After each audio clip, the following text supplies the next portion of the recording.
now to President Trump's about face on the Epstein files. And now the president says House Republicans should vote to release them and placing the blame squarely on Democrats.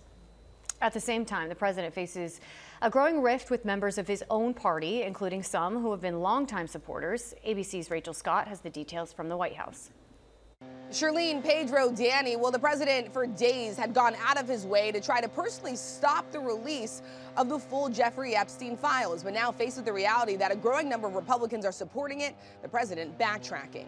Facing mounting pressure from his own party to release the Jeffrey Epstein files, this morning President Trump reversing course, now encouraging Republicans to back the move just one day before the critical vote. The president writing on social media, House Republicans should vote to release the Epstein files because we have nothing to hide and it's time to move on from this Democrat hoax. But for days, the president has lashed out at the very Republicans who signed a petition to force that vote in the House. And over the weekend, President Trump repeatedly going after one of his closest allies and staunchest defenders, Congresswoman Marjorie Taylor Greene, calling Greene a traitor and wacky, saying he's now withdrawing his support and endorsement, even dismissing death threats she says she received in the wake of his attacks. I don't think her life is in danger.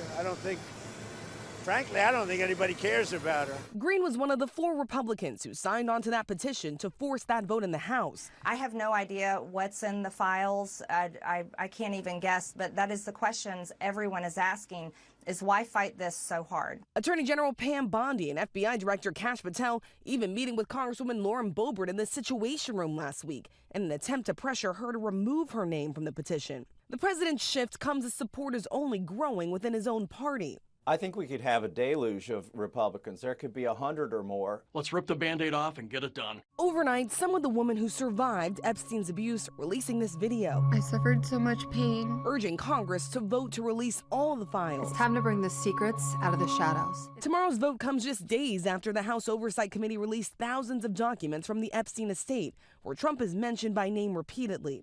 In one exchange from 2011, Epstein writes to his co-conspirator Ghislaine Maxwell, "The dog that hasn't barked is Trump," adding one of his victims spent hours with Trump at Epstein's home, but that Trump has never once been mentioned. House Republicans in the White House identifying the victim as Virginia Giuffre, who once worked at Trump's spa at Mar-a-Lago. Giuffre, in a sworn deposition in 2016, said she could not recall ever seeing Trump and Epstein together and said she never saw Trump do anything inappropriate. She died by suicide earlier this year. The White House insists the president did nothing wrong. Trump and Epstein were friends for more than a decade, but in 2019, when Epstein was arrested, Trump said the two hadn't spoken in 15 years. See, the Republican Speaker of the House, Mike Johnson, says he does expect this to get significant support when he brings it to the floor tomorrow for a vote. Reporting from Capitol Hill, Rachel Scott, Channel 7 Eyewitness News.